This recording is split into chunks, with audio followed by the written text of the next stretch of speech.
La semana pasada era día viernes, tenía este trabajo en equipo, ¿no? O sea, tenía este trabajo en equipo y uno de los integrantes no había mostrado el avance de su parte. Entonces, como ese día viernes nos iban a hacer una revisión, yo estaba muy nervioso porque, o sea, no aparecía, no aparecía el requerido avance de esta persona.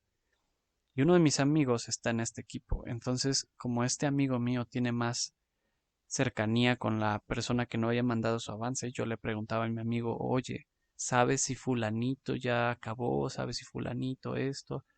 El chiste es que lo estaba presionando mucho para que me diese una respuesta, o creo yo que lo presionaba mucho, pero el punto es que me terminó diciendo, no lo sé, confía en Dios. Y yo me quedé como, oh, vaya. Y entonces, en ese momento, pues ya no, o sea, pues dije, ok, tienes razón, debo confiar en Dios, me tranquilicé. Y pues al final todo salió bien, ¿no? Gracias a Dios todo salió bien. No pasó a mayores, entregaron lo que se tenía que entregar, etcétera. Todo bien. Pero me quedé pensando muy profundamente en el uso de esta palabra, confiar en Dios, o sea, ¿para qué lo usamos? O sea, ¿cuándo lo usamos? Etcétera. Y reflexionaba que muchas veces en la comunidad cristiana se menciona hasta el cansancio. O sea, que se dice y se dice y se dice y pierde tal vez su peso. O sea, tal vez no para todas las personas pasa, pero muchas veces se repite tanto que se vuelve insípida, sin forma, se vuelve algo súper plano, súper repetitivo y ya no sirve de mucho, ¿no? O así lo veo. Es algo raro. No sé si han escuchado esta expresión de échale ganas. Seguro sí, hay muchos chistes de esta expresión por ahí en las redes sociales, pero básicamente es algo que creo le ha pasado a todos en algún punto de la vida. Te sucede una situación, necesitas consejo de alguien, vas con alguien, le pides consejo y en vez de que te den como algo, como un comentario que te ayude, simplemente te dicen como échale ganas. Y te quedas así como de ¿qué? ¿Cómo? O sea, o sea, es que no sirve, o sea, a lo mejor hay puntos en los que sirve, ¿ok? Sí, pero normalmente no sirve de mucho, no te dice nada, no te da una solución, no te da un ánimo, o sea, solo es échale ganas, es como sigue trabajando, ni modo, sigue trabajando. Y siento de verdad que el confiemos en Dios, confiar en Dios, esa expresión se vuelve por un momento el échale ganas no sé, de la gente que cree en Dios, ¿no? Entonces, reflexionaba eso y pensaba, o sea, ¿por qué se usa tanto, no? O qué cosas nos dicen para confiar en Dios. Y reflexionaba y me identificaba que normalmente nos dan como características puntuales de quién es Dios y por qué al saber eso, pues tenemos que confiar en Él, ¿no? Y el problema no es que nos den estas características. El asunto es que tenemos que identificar qué hacer con esas características. Muchas veces simplemente las dejamos como palabras, como, ok, ya me dijiste que Dios es amor, que Dios es fiel, que Dios tiene poder sobre todo, etcétera. Y son razones para confiar en Dios, pero se quedan en eso, en palabras, palabras y ya. Y si estas palabras no trascienden, si no las vivimos, si no las comprendemos totalmente, solo se quedan ahí como simples conceptos flotando en el aire, flotando en nuestras mentes y ya no significan del todo una razón para confiar en Dios totalmente. Y ese era un problema, ¿no? Que yo veía. Entonces me di cuenta que, o sea, a pesar de que si estas características eran buenas y eran acertadas, muchas veces no trascendía. Entonces yo pensaba, ¿qué es confiar? Pues confiar es conocer a Dios. Cuando conoces a alguien, confías en esa persona, porque sabes quién es.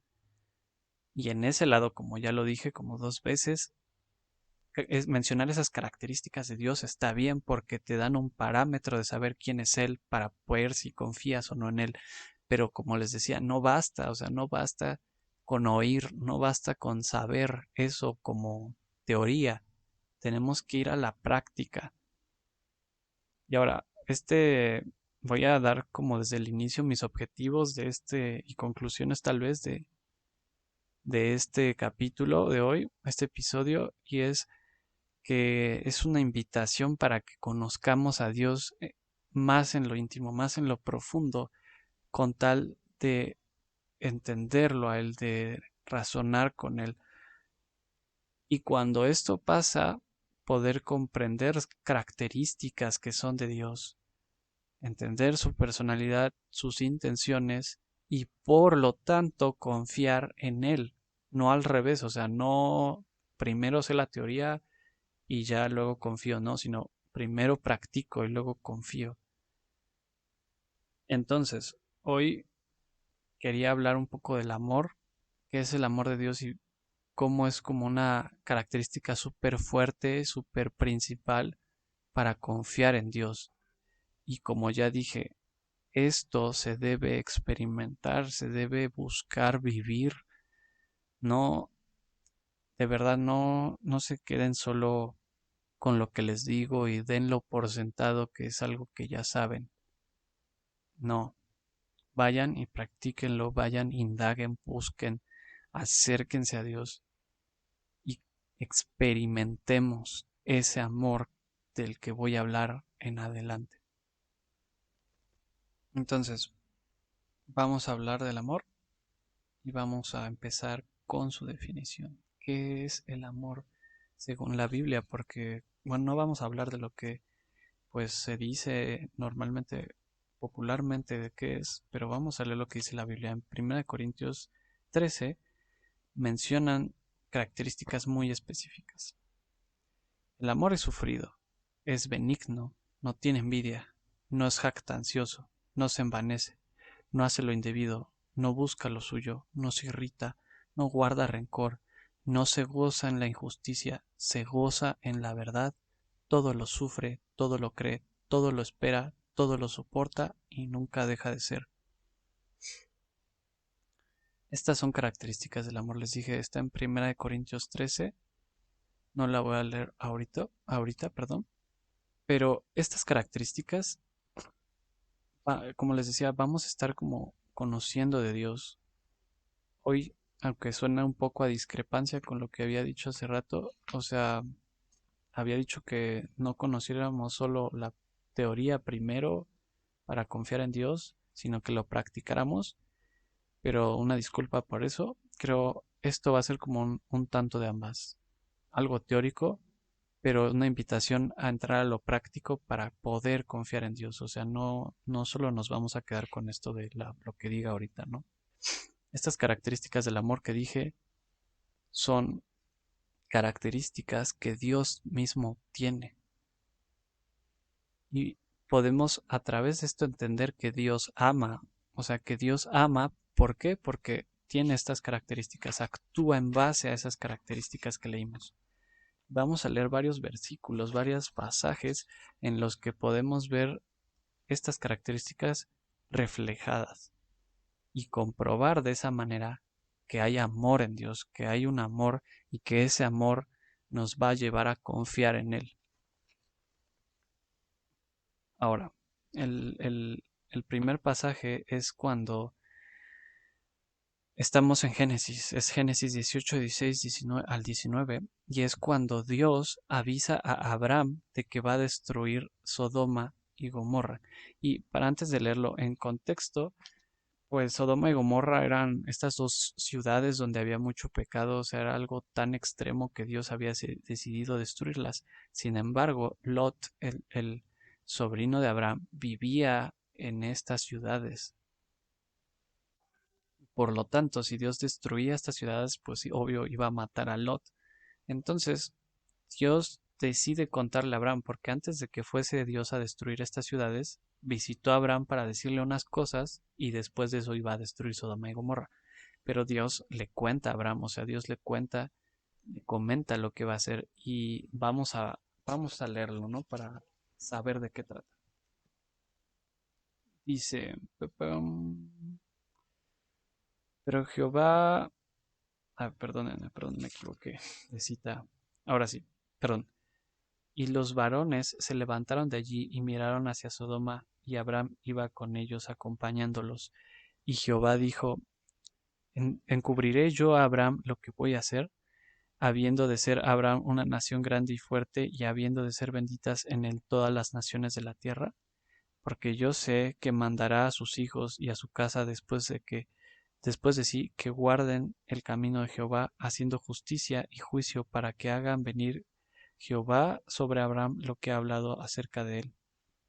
Entonces Jehová le dijo, por cuanto el clamor contra Sodoma y Gomorra se aumenta más y más, y el pecado de ellos se ha agravado en extremo, descenderé ahora y veré si han consumado su obra según el clamor que ha venido hasta mí, y si no, lo sabré. ¿Y qué pasa ahí? O sea, vemos una de las características del amor que mencionábamos, y es que Dios no busca lo suyo. O sea, Dios iba, obvio, a hacer sus objetivos en ese momento, o sea, su tarea de destruir esto, algo que iba a hacer, pero no buscó, no antepuso eso a lo de los demás, en este caso a lo de Abraham. Prefirió contarle, y lo leemos, ¿no? O sea, dijo, o sea, ¿cómo se lo voy a ocultar? Entonces se lo dijo, le declaró que iba a destruir eso, esas dos ciudades, porque en ese lugar vivía el sobrino de Abraham, vivía Lot. Entonces, pues vemos esa característica, no busca lo suyo. Ahora, vamos a leer el siguiente ejemplo. El siguiente ejemplo está en el mismo pasaje, literal está adelantito de lo que acabamos de leer. Y en este otro pasaje vamos a ver que Dios es muy paciente con Abraham, que igual nuevamente Dios no busca lo suyo, no porque Dios se propuso de repente en ese momento destruir estas dos ciudades, no por eso no tomó en cuenta lo que Abraham le pidió en ese momento. Y también podemos ver que Dios no se irrita en este pasaje, y ahorita vemos por qué. Vamos a leerlo. Estamos en el 18:22. Y se apartaron de allí los varones y fueron hacia Sodoma, pero Abraham estaba aún delante de Jehová. Y se acercó a Abraham y dijo, ¿destruirás también al justo con el impío? Quizá haya 50 justos dentro de la ciudad. ¿Destruirás también y no perdonarás al lugar por amor a los 50 justos que estén dentro de él? Lejos de ti el hacer tal, que hagas morir al justo con el impío, y que sea el justo tratado como el impío. Nunca tal hagas. ¿El juez de toda la tierra no ha de hacer lo que es justo? O sea, qué pantalones de Abraham, sinceramente. O sea, qué valor decirle algo así a Dios. O sea, básicamente Abraham le estaba diciendo a Dios como que no hiciese su voluntad. O sea, está muy raro, ¿no? O sea, no me imagino como diciéndole algo tan directo a Dios y menos si lo tengo enfrente, ¿no? Pero veamos la reacción de Dios, o sea, continuamos en el 26. Entonces respondió Jehová, si hallare en Sodoma 50 justos dentro de la ciudad, perdonaré a todo este lugar por amor a ellos. Y Abraham replicó y dijo, He aquí ahora que he comenzado a hablar a mi señor, aunque soy polvo y ceniza. Quizá faltarán de 50 justos 5. ¿Destruirás por aquellos 5 toda la ciudad? Y dijo, No la destruiré si hallare allí 45. Y volviendo a hablarle, dijo, Quizá se hallarán allí 40. Y respondió, No lo haré por amor a los 40. Y dijo, No se enoje ahora mi señor si hablare, quizá se hallarán allí 30. Y respondió, No lo haré si se hallaren allí 30. Y dijo, He aquí ahora que he emprendido el habla a mi señor, quizá se hallarán allí 20. No la destruiré, respondió por amor a los 20, y volvió a decir, No se enoje ahora mi señor, si hablare solamente una vez, quizás se hallarán allí 10. No la destruiré, respondió por amor a los 10. Y Jehová se fue luego que acabó de hablar a Abraham, y Abraham volvió a su lugar. O sea, vemos que Abraham literal nada más estaba diciéndole a Dios como, oye, es que si hay menos personas de las que te había dicho, ¿a poco aún así la vas a destruir? Y pues Dios siempre decía como no, o sea, no te preocupes, ¿no? No la voy a destruir. Pero era porque, o sea, porque Dios conocía la intención de Abraham, o sea, él sabía por qué Abraham se lo decía. Era este diálogo de Abraham hacia Dios era como una clase de indirecta diciéndole, oye, es que Lot vive ahí, ¿no? O sea, se va a morir. Y vemos que Dios, como les decía, no antepone lo suyo en esta ocasión y al contrario, pone en estima a Abraham, o sea, no le dice como, oye, Abraham, la verdad, Lot también es un pecador, ¿no? O sea, lo voy a matar, obviamente, o sea, voy a destruir todo Sodoma, o sea, y Gomorra, no, no le dijo eso, o sea, escuchó atentamente a Abraham todo lo que tenía que decirle, no se irritó, como les decía en un inicio, después de que Abraham le dijese tantas veces, no se irritó, lo escuchó y le dijo casi casi como, no te preocupes, voy a tomar en cuenta lo que me dices. Y fue, y si seguimos leyendo, vemos que, o sea, efectivamente, o sea, Dios pues rescata a Lot, ¿no? O sea, lo rescata y ya. Entonces, tenemos esas dos características que les decía que vimos, que es que no busca lo suyo y que no se irrita. Vamos a leer otro pasaje que este se encuentra en Éxodo 33 del 1 al 4 y antes contexto, el pueblo de Dios se encontraba en ese momento con Moisés y estaban en el desierto y llevaban ya mucho tiempo en el desierto. No estoy seguro si ya llevaban los 40 años o estaban por cumplirlos, pero el punto es que estaban ahí, ¿no? Y era como algo muy, o sea, muy pesado, llevaban mucho tiempo ahí.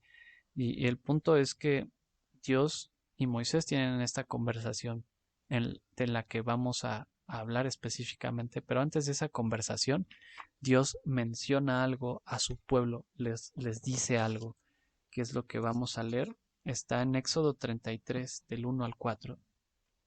Jehová dijo a Moisés, anda, sube de aquí tú y el pueblo que sacaste de la tierra de Egipto, a la tierra a la cual juré a Abraham, Isaac y Jacob, diciendo, a tu descendencia la daré.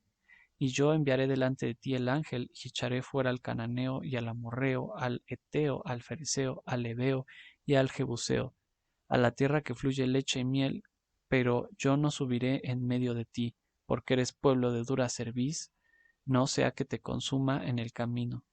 Y oyendo el pueblo esta mala noticia, o sea que Dios no los iba a acompañar tal cual, así directo, pues dice que se vistieron de luto y ninguno se puso sus atavíos. Y no sé, está triste, ¿no? O sea, porque, o sea, Dios les dijo que no iba a ir con ellos porque eran pueblo de dura servicio, o sea, que eran muy necios, ¿no? No atendían lo que Dios les decía y que si Él iba con ellos podrían morir, ¿no? O sea, básicamente les dijo eso. Pero ese es como nuestro contexto, ¿ok? Ahora vamos a leer lo que es como el ejemplo. Está en este mismo capítulo, pero en el versículo 12.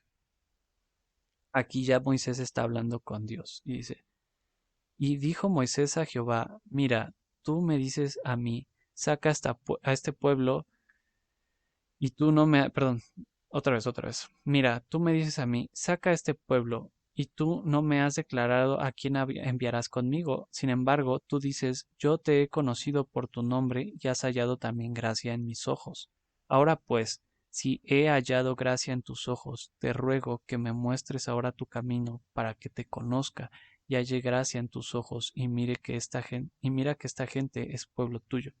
Y él dijo, mi presencia irá contigo y te daré descanso. Y Moisés respondió, si tu presencia no ha de ir conmigo, no nos saques de aquí. ¿Y en qué se conocerá aquí que he hallado gracia en tus ojos yo y tu pueblo, sino en que tú andes con nosotros y que yo y tu pueblo seamos apartados de todos los pueblos que están sobre la faz de la tierra? Y Jehová dijo a Moisés, también haré esto que has dicho, por cuanto has hallado gracia en mis ojos y te he conocido por tu nombre. Él entonces dijo, te ruego que me muestres tu gloria. Y le respondió, yo haré pasar todo mi bien delante de tu rostro, y proclamaré el nombre de Jehová delante de ti, y tendré misericordia del que tendré misericordia, y seré clemente para con el que seré clemente. No sé qué piensen, pero me impacta un buen las palabras, ese intercambio de palabras que tuvieron Moisés y Dios, porque les decía, o sea, llevaban mucho tiempo en el desierto. Y Moisés empieza a decirle a Dios como que tu presencia vaya conmigo. O sea, básicamente les dice como, por favor, ven con nosotros, o sea, acompáñanos, que tu presencia esté con nosotros, ¿no? Y entonces se- Moisés se atreve a decirle esto a Dios, ¿no? Como, es que se me hace un atrevimiento, porque, o sea, llevaban tanto tiempo en el desierto y, y, y Dios les había dicho como que ya van a ir a poseer la tierra prometida, pero yo no voy a ir con ustedes. O sea, básicamente les estaba diciendo, ya van a salir del desierto. Pero Moisés le dice, si tu presencia no va conmigo, no nos saques de aquí.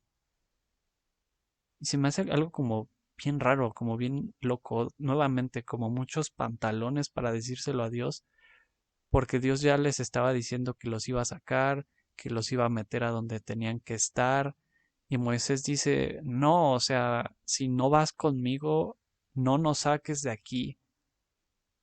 Y nuevamente, o sea, me sorprende porque vemos nuevamente características del amor en esto, porque vemos después cuando seguimos leyendo que Dios le hace caso a Moisés, o sea, le concede lo que Moisés le está pidiendo, ¿no? Y podemos ver nuevamente que Dios no se irrita ante las peticiones de Moisés, que Dios no busca lo suyo y que Dios es benigno. Estas tres están en Corintios 13, ¿no? Lo que leíamos de las características del amor. Vemos que Dios no se irrita, vemos que Dios nuevamente, a pesar que Él tiene sus objetivos, aún así considera a Moisés, considera su petición y es bueno y se la concede. Y efectivamente, de ahí en adelante Dios siguió acompañándolos. Y obvio, fueron a la tierra prometida y todo eso, ¿no? Pero veamos esas características que mencioné. Ahora, ah, un respiro, un respiro. Dejen tomar agua. Sobre todo porque estuve hablando hace rato y como que me raspo la garganta luego hablando. Me pasa muy seguido. Pero bueno, sigamos. Vamos a ver otro ejemplo que me parece igual muy importante. Obviamente de todos estos ejemplos, o sea, son cosas puntuales, ¿no? O sea, hay un montón, como decíamos en la vez pasada, que pues, o sea, básicamente toda la Biblia podría tomarse como el ejemplo. También dentro de estos puntuales que les traigo hoy, hay un como el gran ejemplo, como el ejemplo superior, lo mejor de lo mejor, que creo ya sabrán cuál es, pero lo vamos a mencionar al último. Ahora, vamos a leer otro versículo que me agrada, otro pasaje. Y este es sobre cuando Jesús perdona a Pedro. O sea, tal cual no se menciona que Jesús lo perdona, o sea, no dice textualmente eso, pero creo que es algo que queda ya, ¿no? De por medio desde el inicio de toda la relación entre Jesús y Pedro, porque, o sea, Jesús era alguien que conocía lo que iba a pasar, por lo tanto conocía todas las acciones que Pedro iba a hacer, ¿no? Y es específicamente de cuando Pedro niega a Jesús antes de que cante el gallo, de lo que vamos a hablar, y vamos a ver cómo pues Jesús ya lo sabía, se lo dijo a Pedro, Pedro lo hizo y no importó. Incluso, o sea, Jesús se encuentra con Pedro y sus discípulos después de que resucita y Jesús nunca le exige nada, o sea, nunca se lo echa en cara como me negaste, o sea, nunca le dice nada de eso. Pareciera que no sucedió nada entre ellos dos y por eso digo, o sea, desde un inicio Jesús ya lo había perdonado, ¿no? Sobre todo porque vemos que Pedro es como esta persona medio intensa, ¿no? Que había en el grupo de discípulos de Jesús. Pero bueno, vamos a darle una leída. Está en Marcos 14, 26 al 31. Déjenla encuentro. Nuevamente aquí ando en mi mar de post-its porque tengo muchos, o sea, muchos papelitos ahí para apartar las citas. Pero ya lo encontré. Es Marcos 14 del 26 al 31. Dice así, cuando hubieron, cuando hubieron cantado el himno, salieron al monte de los olivos. Entonces Jesús les dijo, todos os escandalizaréis de mí esta noche, porque escrito está, iré al pastor y las ovejas serán dispersadas. Pero después que hayan resucitado, iré delante de vosotros a Galilea. Entonces Pedro le dijo, aunque todos se escandalicen, yo no. Y le dijo Jesús, de cierto te digo que tú hoy, en esta noche, antes que el gallo haya cantado 2 veces, me negarás 3 veces. Mas él con mayor insistencia decía, si me fuere necesario morir contigo, no te negaré. También todos decían lo mismo. Y no sé, o sea, está como bien feo, ¿no? Porque, o sea, todos decían, incluyendo Pedro, como, no, no te vamos a negar, Señor, hasta el final, hasta la muerte. Y no pasó, o sea, real no sucedió, no sucedió. Y, y vemos aquí una característica del amor, que leíamos que el amor soporta, el amor sufre. Y en este caso, pues Jesús soportó esto, ¿no? Soportó que lo iban a negar y sufrió que lo fuesen a negar, porque todos tenemos una persona cercana, alguien con quien confiamos totalmente, y si esa persona nos diese la espalda, nos apuñala por la espalda, nos traiciona, se siente feo, o sea, no es agradable eso. Y Jesús lo sabía y no solo sabía, perdón, no solo lo sabía, sino que lo iba a vivir. Y él aún así soporta y sufre. Y vemos que no se los reclamó, o sea, no fue como chale, ¿no? ¿Qué les pasa, no? O sea, no, nunca se los dijo. Ahora vamos a leer cuando efectivamente, solo ya para cerrar, cuando Pedro niega a Jesús. Está en Marcos 14, 66 al 72. Dice, estando, no sé si dije un nombre que no era Pedro, una disculpa, creo se me confundió la boca ahorita, no estoy seguro, luego lo escucho, pero es Pedro, ¿ok? Estamos hablando de Pedro. Pero vamos a seguir. Estando Pedro abajo en el patio, vino una de las criadas del sumo sacerdote, y cuando vio a Pedro que se calentaba, mirándole dijo, tú también estabas con Jesús el Nazareno. Mas él negó diciendo, no le conozco, ni sé lo que dices. Y salió a la entrada y cantó el gallo. Y la criada, viéndole otra vez, comenzó a decir a los que estaban allí, este es de ellos, pero él negó otra vez. Y un poco después los que estaban allí dijeron otra vez a Pedro, verdaderamente tú eres de ellos, porque eres Galileo, y tu manera de hablar es semejante a la de ellos. Entonces él comenzó a maldecir y a jurar, no conozco a ese hombre de quien hablas. Y el gallo cantó la segunda vez. Entonces Pedro se acordó de las palabras que Jesús le había dicho, antes que el gallo cante 2 veces me negarás 3 veces. Y pensaba en esto y lloraba. O sea, igual pobre Pedro, ¿no? O sea, fue como chale, ¿no? O sea, se cumplió lo que lo que me dijeron. Y pues dice que lloraba, ¿no? O sea, se sintió muy mal. Creo todos nos sentiríamos mal. Pero vemos esto, les digo, Jesús lo sufrió, lo soportó. Jesús no le guardó nunca rencor ni a nadie de los discípulos. Jesús nunca dejó de ser él mismo. Nunca se traicionó a sí mismo en sus propios principios. Y lo vemos, les decía, cuando Jesús resucita, lo vemos claramente. Nunca les reclama nada al respecto. Y también otra manera en que lo vemos muy puntual es desde, o sea, considerando que Jesús conocía todo, desde que Jesús elige a sus discípulos, es como si él no les estuviese tomando en cuenta nada de lo que iban a hacer en contra suya. Cuando Jesús conoció a Pedro, no le importó que él, o sea, que Jesús mismo supiese que Pedro le iba a dar la espalda, que lo iba a negar 3 veces un día. Aún así lo llamó, aún así tomó a Pedro, aún así lo hizo su discípulo. Y lo vemos, como les decía, no guardó rencor, no dejó de ser, sufrió, soportó. Y esas son características del amor. Ahora, vamos a leer un último ejemplo. Les dije que había uno al final. Este no es el final. O sea, es el último ejemplo que vamos a leer como explicar. Porque el final, pues ya todos se lo saben. Y no requiere realmente, en este momento, bueno, sí requiere, pero en este momento no lo voy a explicar. Este último pasaje me parece que demuestra mucho la humanidad de Jesús. O sea, refleja un buen sus sentimientos y pensamientos. Y es cuando se muere Lázaro.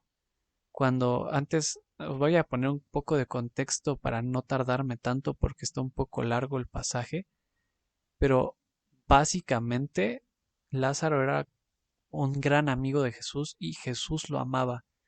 Y Jesús amaba a la familia de Lázaro como ahorita vamos a leer. Y el hecho de que muriera su amigo le dolió demasiado y vamos a leer específicamente, no sé si decirle la prueba, pero sí la prueba de que sí le dolió a Jesús. Y vamos a ver en esto, ¿no? Unas cosas muy locas. Voy a decir de una vez las características del amor que se ven aquí reflejadas y es que el amor soporta, el amor sufre, el amor no se jacta de sí, es decir, no presume de sí mismo, no se adjudica el crédito, etcétera, y que no busca lo suyo, esta característica que ya hemos estado explorando en los otros ejemplos. Vamos a leerlo, está en Juan 11, literal es todo Juan 11, pero pues vamos a leer unos cachos porque pues no, para que no sea todo, ¿no? No esté tan largo esto. Vamos a empezar. Estaba, pues, desde el 1, 11:1. Estaba entonces enfermo uno llamado Lázaro de Betania, la aldea de María y de Marta su hermana. María, cuyo hermano Lázaro estaba enfermo, fue la que ungió al Señor con perfume y le enjugó los pies con sus cabellos. Enviados pues las hermanas para decir a Jesús, Señor, he aquí el que amas está enfermo. Y oyéndolo Jesús dijo, esta enfermedad no es para muerte, sino para la gloria de Dios, para que el Hijo de Dios sea glorificado por ella. Detengámonos aquí un momento. ¿Qué dijo Jesús acerca de la enfermedad que tenía Lázaro? Uno, no es de muerte, o sea que Lázaro no se iba a morir.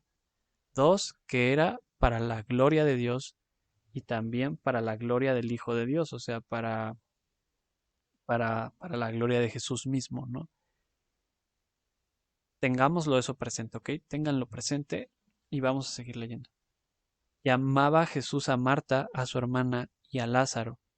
Y cuando oyó, pues, que estaba enfermo, se quedó 2 días más en el lugar donde estaba. O sea, Jesús sabía que Lázaro estaba enfermo y no fue. Y la respuesta que dio antes Jesús de que esa enfermedad no era de muerte nos hace pensar que al parecer era algo muy grave. Era muy grave porque para que alguien diga, no, es que no es de muerte. Pero aún así, Jesús se quedó otros días, 2 días ahí, donde estaba, no fue. Y bueno, básicamente, bueno, sigamos leyendo, ¿no? Básicamente, bueno, mejor lo explico. Básicamente lo que pasa es que después Jesús le dice a sus discípulos, bueno, vamos allá, a Betania, con Lázaro, ¿no? Vamos a despertarle porque Lázaro duerme, ¿no?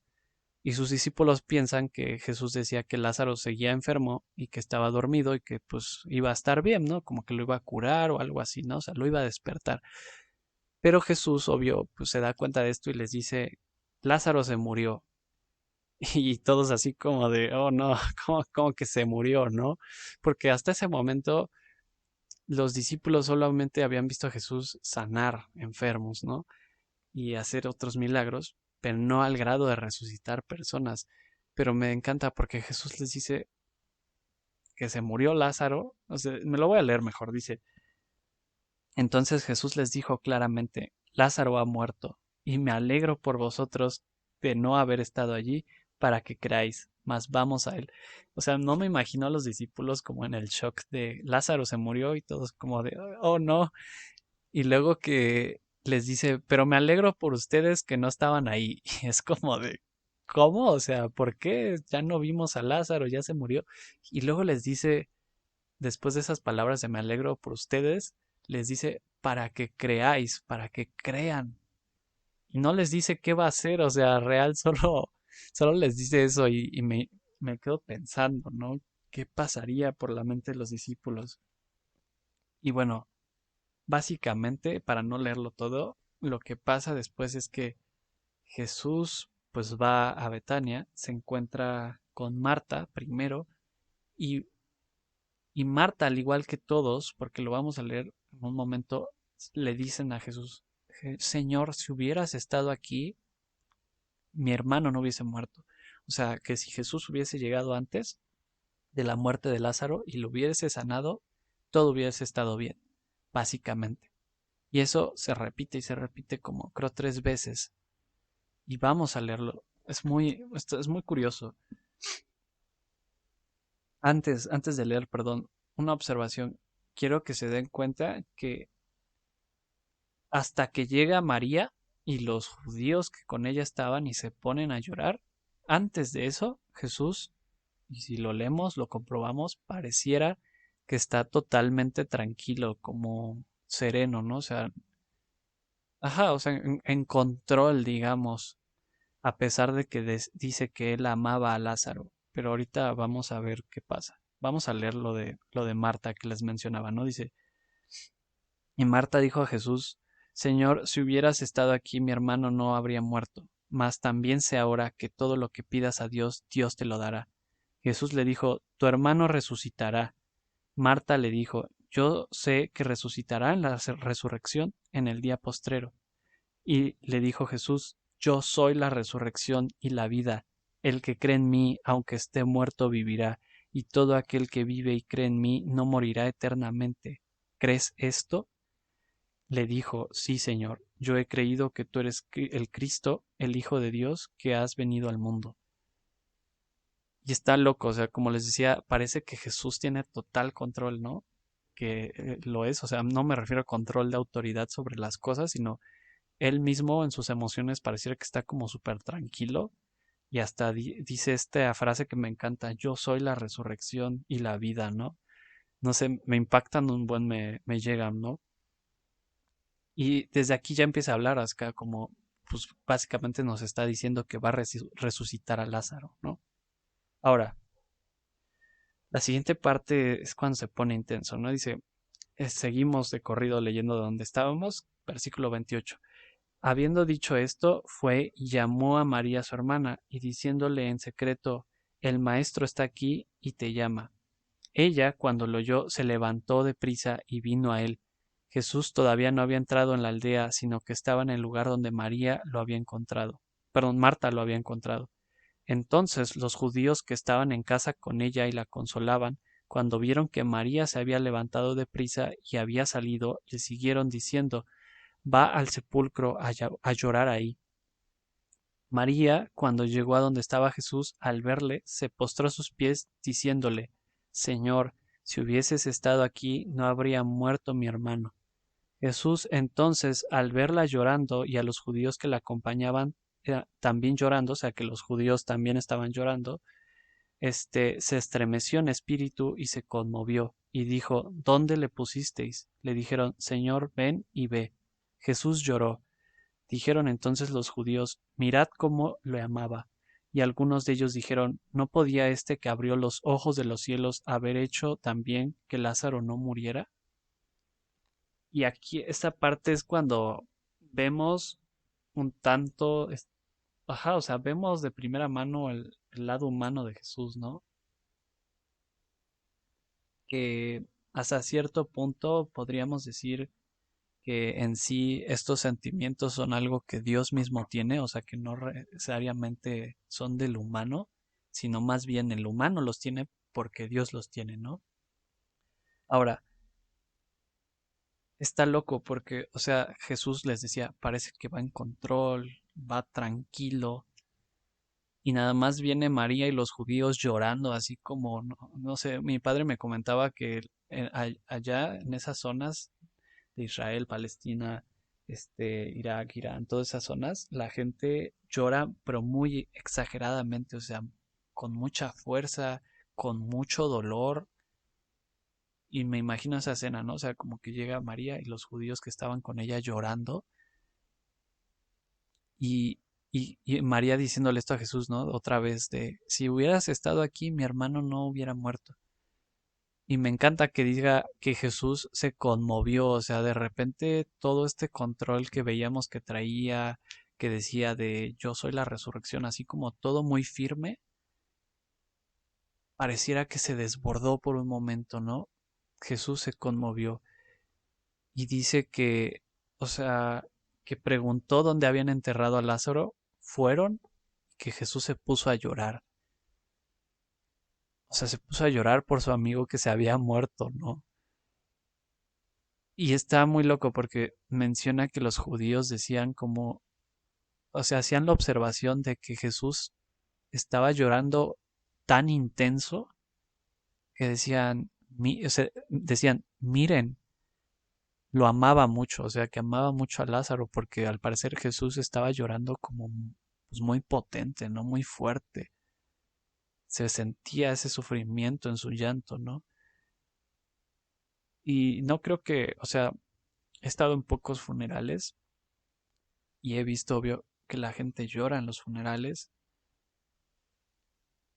pero es diferente alguien que, pues sí, o sea, llora por la pérdida porque chale, se murió la persona, pero es diferente ese llanto, como digámosle, normal de los familiares, digamos, los que conocieron a la persona que murió, es diferente al de alguien que era súper cercano al muerto o que amaba al difunto, ¿no? Se nota, o sea, hay una intensidad mayor, se siente su sufrimiento en toda la expresión del llanto, del lenguaje corporal, de lo que dicen, se siente ese amor y esa pérdida y el dolor que se acarrea por ello, ¿no? Y tenemos a Jesús en esa situación, o sea, y nos quedamos pensando ¿cómo era posible que Jesús sufriera esto si Jesús estaba por resucitar a Lázaro, si Jesús desde el inicio sabía que Lázaro pues iba a resucitar, que no iba a permanecer muerto? O sea, todo el contexto que nos menciona Juan 11, ¿no? Desde antes de esta situación, o sea, de la situación de que Jesús se ponga a llorar, y nos hace pensar que es como extraño tal vez que Jesús llorase porque era como, pues ya sabías que iba a pasar y pues ya sabías que lo ibas a resucitar. ¿Por qué te duele? Pero no lo sé. Me encanta que diga Jesús se conmovió. Como, o sea, es como si le hubiera caído el 20. No sé, no sé, no tengo idea, pero me encanta. O sea, me encanta que diga eso. Jesús se conmovió y luego se puso a llorar, ¿no? Y, y bueno, vamos a seguir leyendo para ya como explicarlo e ir concluyendo. Versículo 38. Jesús profundamente conmovido otra vez vino al sepulcro. Era una cueva y tenía una piedra puesta encima. Dijo Jesús, quitad la piedra.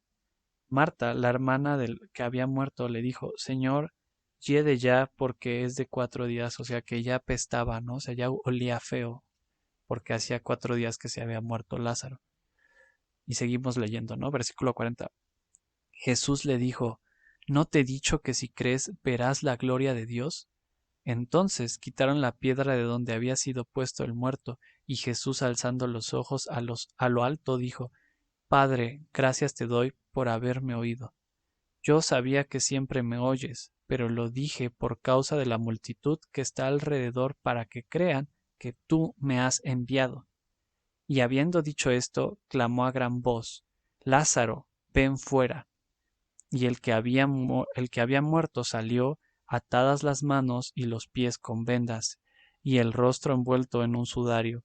Jesús les dijo, desatadle y dejarle ir. O sea, no sé, fue como todo pareciera que fue muy rápido, ¿no? Realmente no nos dan detalles del tiempo más que de los días que pasaron y todo eso, pero en ese momento, ¿no? O sea, cuando Jesús ya estaba en Betania, no nos dicen cuánto tardó en pasar esto de que lo resucitó, ¿no? ¿Cuánto tardó esto de que Jesús le dice María lo de su hermano y se pone a llorar? No sabemos cuánto pasó desde que lloró hasta que lo resucitó. Pero nuevamente vemos esto, ¿no? O sea, este lado tan dolido de Jesús y vemos estas características. Jesús soportó, Jesús sufrió, no se jactó de sí y no buscó lo suyo. Vamos a explicar más a detalle el de no se jactó de sí y no buscó lo suyo. No creo, sinceramente, que Jesús hubiese querido que Lázaro solo muriera para resucitarlo. ¿Por qué? Porque vemos que sufrió mucho, o sea, le dolió de verdad, aunque él supiera que iba a resucitar, o sea, aunque él sabía que todo tenía una solución, como lo dice al inicio, ¿no? O sea, esta enfermedad no es de muerte. O sea, aún así le dolió, o sea, cuando estuvo ahí lo leemos, hubo un sufrimiento muy profundo, pero vemos que por eso que tal vez no lo hubiese hecho por sí mismo, ¿no? Solo porque sí de, pues que él se muera y lo resucitamos, ¿no? O sea, no, le dolía. Era su amigo, dice que lo amaba. Y entonces recordemos este inicio del capítulo 11 donde Jesús dice que es para la gloria de Dios, o sea, para Dios Padre, es para su gloria y para la gloria del Hijo de Dios, o sea, para Él mismo, ¿no? Pero cuando Jesús está por resucitar a Lázaro, volvemos a leerlo, o sea, cuando Jesús ora de lo de Padre, gracias porque me escuchas, ¿no? Y empieza a hablar nuevamente y su oración refleja nuevamente que él lo hacía para glorificar al Padre, para que los que estaban ahí creyesen que Jesús era enviado de Dios, que venía de él. Y por esto también Jesús no buscó lo suyo, porque como dije, lo más seguro es que si fuese por él, no dejaba que Lázaro muriera, porque le dolió mucho eso. Y también y no solo a él, sino a los judíos que estaban ahí llorando, a María y a Marta. O sea, fue como un dolor, fue algo impactante para todos. Pero él no buscó lo suyo, buscó la gloria del Padre. También nunca Jesús se jactó de sí mismo, nunca, o sea, no resucitó Jesús a Lázaro y Jesús se puso como, no manchen, ¿ya vieron? ¿Ya vieron qué poderoso soy? Resucité un muerto, ¿no? O sea, nunca se puso a presumir, no se adjudicó nada, sino antes, incluso antes de hacerlo, dice, Padre, gracias te doy por haberme oído. O sea, le agradece a Dios, o sea, está como dándole el crédito a Dios Padre, ¿no? No se jactó de sí. Y bueno, ya quedó clarísimo lo de soportar, sufrir. Bueno, lo de soportar, expliquémoslo un poco más a fondo. Jesús ya sabía que iba a pasar, ya sabía que Lázaro iba a morir, que lo iban a resucitar, pero también sabía todo el dolor, el sufrimiento que iba a haber de por medio. Tuvo que esperar, o sea, Jesús no fue a ver a su amigo cuando le avisaron, se esperó, acordémonos que esperó 2 días, luego tuvo que viajar a Betania, soportó, o sea, su mente soportó eso, saber eso que estaba por pasar. Y aún así, no buscó lo suyo, buscó la gloria del Padre. Entonces, se me hace algo súper interesante, súper bellísimo ver así el amor de Dios. Un amor que termina en acciones, ¿no? O sea, termina muy reflejado en las acciones diarias, en las acciones de cómo Dios se relaciona con nosotros. y es muy impresionante. El último ejemplo que íbamos a dar era sobre Jesús muriendo en la cruz y resucitando por nosotros. Ese es el mayor acto de amor que hay en el mundo y, y, o sea, podemos verlo incluso ahí. Es tan intenso esto de lo que hablamos que Dios mismo no consideró su propia vida sobre de nosotros. Nuevamente, esta gran característica de no busca lo suyo, porque, o sea, es claro que si buscamos en toda la Biblia, literal, toda la Biblia nos habla de características de amor de Dios, ¿no? Estas características que leímos de Primera de Corintios 13 están ahí, siempre están ahí, pero me sorprende mucho esto. No busca lo suyo, o sea, no busca lo suyo. Y es a tal grado que Dios mismo no consideró su propia vida con tal de tenernos con Él, con tal de acercarnos a Él. Prefirió morir Él a que, pues sí, o sea, estuviésemos lejos de su amor. No sé, es muy impresionante eso. Es asombroso. Y ahora, en el inicio de esta plática hablamos que era realmente sobre la confianza, ¿no? La confianza en Dios. Y que para esa confianza tenemos que ser conscientes de quién es Dios. O sea, tenemos que identificar esta, esta relación que tenemos con Dios. Tenemos que profundizar en esta relación con Dios, porque cuando hacemos eso, descubrimos características de Él, descubrimos quién es Él, y al saber quién es Él, podemos confiar en Él. Y hoy les decía, les traía esta porción sobre el amor. Obvio es algo súper más extenso, como ya lo mencionaba, se encuentra en toda la Biblia a manera integral, o sea, como general, integral. Pero se los quería traer como un acercamiento de que existe esta parte de Dios y hay un montón de otras de características que nos inducen, nos permiten confiar en Él, nos hacen aceptar la ayuda de Dios y decir, ok, no pasa nada, sé que tú tienes el control, la autoridad por esto, esto y esto. Pero les decía, muchas veces todo esto se queda en palabras, muchas veces se queda solo como una idea en nuestra mente y no trasciende. La razón, como decía al inicio, de hablar del amor era tener como una clase de primer acercamiento en el que tuviésemos como esta teoría, pero también hacer una invitación a que lo practicáramos y así poder por convicción confiar en Dios y no solo porque se nos dice, ¿no? Y es entonces que esto es una invitación para ustedes y para mí porque siempre lo digo y lo sostengo que nunca el Señor deja de trabajar en nuestras vidas, nunca deja de obrar en nosotros. Entonces es una invitación para que nos animemos cada día más a profundizar en nuestra relación con Dios, para conocer su naturaleza, para conocer sus intenciones, entender que Dios no nos abandona, que nos levanta, que nos acompaña, nos perdona, nos transforma y otras características más, ¿no? Pero esa es la idea, profundizar, adentrarnos con Dios, conocerlo. Recordemos lo que Jesús le decía a Marta en esta historia de Lázaro, específicamente está en Juan 11:40.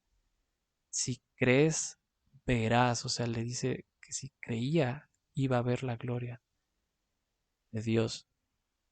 Y nuevamente así nosotros creamos y acerquémonos a Él y veremos su gloria, conoceremos su gloria y entonces podremos confiar en Él totalmente. Y bueno, ese sería como el mensaje, sería la plática de hoy, el episodio de hoy. Y antes de orar quisiera dejar dos tareas, bueno, tres, realmente dos son cosas muy prácticas, no requieren que se hagan mucho realmente, solo es como pensar, reflexionar. Pero bueno, la primera tarea sí es lean constantemente Primera de Corintios 13, repasen lo que es el amor según este pasaje de la Biblia. Y las otras dos tareas son reflexionar, pero principalmente es primero reflexionar sobre qué personas o qué persona en nuestra vida diaria demuestra amor según estas definiciones de Primera de Corintios 13. Y la segunda es que identifiquemos actos de amor de Dios en nuestras vidas. Pueden ser actos de amor que fueron en el pasado o que están ocurriendo hoy mismo o en la semana, ¿no? Son esas dos. O sea, esas dos reflexiones y pues que lean 1 Corintios 3. Y bueno, vamos a orar para cerrar y terminar. Ya se va a cumplir la hora. Una disculpa, fue muy largo, pero y pudo haber sido más largo, pero pues no se pudo, no puede ser tan largo, ¿no? Pero vamos a orar. Dios, muchas gracias por esta oportunidad que tú das de que tu palabra pueda ser escuchada y hablada para que tu espíritu nos hable de maneras directas día a día. Muchas gracias porque nunca nos dejas, porque siempre estás con nosotros y nos confirmas continuamente tu fidelidad para nuestras vidas. Espíritu, por favor, indúcenos a buscar, provoca en nuestro ser esta sed, esta hambre de ti, de entenderte, de querer conocerte, acércanos a ti, para que podamos conocerte, para que podamos eh, saber de ti, tus intenciones, tus pensamientos, todo lo respectivo a ti. Hoy sí aprendimos unas cosas de tu amor y que es una de las razones para confiar en tu nombre, pero que no nos quedemos con esto, sino que cada día abundemos más, que cada día profundicemos más y caminemos contigo todos estos días. Por favor, muéstranos tu amor, muéstranos más razones para confiar en ti y aun si nosotros no nos dispusiésemos para conocerte, sabemos que tú eres fiel y que te mantienes y sabemos que seguirás obrando para que lleguemos a ese objetivo. En nombre de Jesús, amén. Y bueno, espero tengan buena semana y chaito.